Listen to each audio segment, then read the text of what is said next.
Maswerteng gabi po mga ka-STL. Narito na po ang resulta ng STL Rizal para sa araw na to, 3rd draw September 22, 2024, araw ng linggo.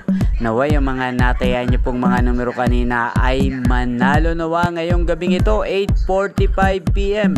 Kaya kunin niyo na po ang inyong mga tickets. Narito na po ang resulta.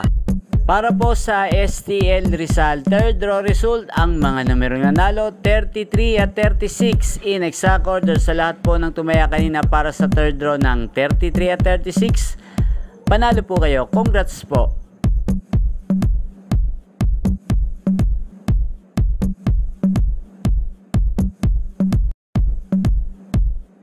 At ayan po, napanood nyo po ang resulta ng STL Rizal. Maraming salamat po sa patuloy nyong panonood sa aking channel. Huwag pong kalimutang mag-subscribe. Thank you for watching.